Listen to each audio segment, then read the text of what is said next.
Junagadh marketing યાર્ડમાં આજે કુલ 20 જણસીઓની આવક નોંધાઈ હતી। તેમાં સૌથી વધુ આવક આજે તુવેરની નોંધાઈ છે। 29,165 મણ તુવેરની આવક સાથે સર્વાધિક આવકનો ભાવ પણ ખેડૂતોને સારો મળ્યો છે। 1400 થી 1550 સુધી પ્રતિ મણના ભાવ ખેડૂતોને આજે મળ્યા હતા। જે તુવેર જાપાનના ભાવ છે તે 1600 થી 1650 સુધી પ્રતિ મણના મળ્યા હતા।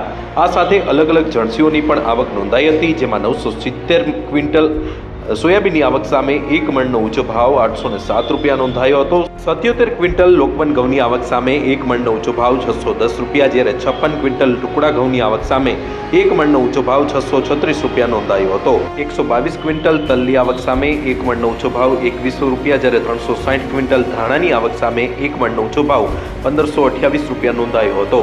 16 ક્વિન્ટલ જીરુની આવક સામે 1 મણનો ઊંચો ભાવ 3520 રૂપિયા નોંધાયો છે, જ્યારે 1 ક્વિન્ટલ વાલની આવક સામે 1 મણનો ઊંચો ભાવ 1085 રૂપિયા નોંધાયો છે। આ સાથે જાડા સિંગદાણાની પણ આજે આવક નોંધાઈ હતી, જે 1 ક્વિન્ટલ આવક સામે 1 મણનો ઊંચો ભાવ 1660 રૂપિયા નોંધાયો છે।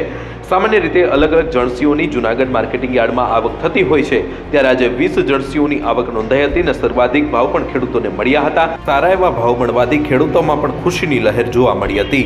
સામાન્ય રીતે જૂનાગઢ માર્કેટિંગ યાર્ડમાં ખેડૂતો અલગ અલગ જિલ્લા તથા તાલુકામાંથી આવતા હોય છે અને આ સાથે આ માર્કેટિંગ યાર્ડમાં ઉતરાઈ ચાર્જ ન લેવાને લીધે ખેડૂતોને બમણો ફાયદો મળી રહે છે। આ સાથે ઓપન માર્કેટમાં પોતાની જે જણસી છે તે વેચવાને લીધે ખેડૂતોને તુરંત જ સ્થળ પર 30 થી 45 મિનિટની અંદર નાણાં મળી જાય છે। આથી ખેડૂતોના પોતાના નાણાં છે તે રોકાઈ રહેતા નથી અને ખેડૂતોને સ્થળ પર નાણાં મળી જતા હોવાથી આગળના બિયારણની ખરીદી પણ સરળતાથી કરી શકે છે। આશિષ પરમાર, લોકલ 18, જૂનાગઢ।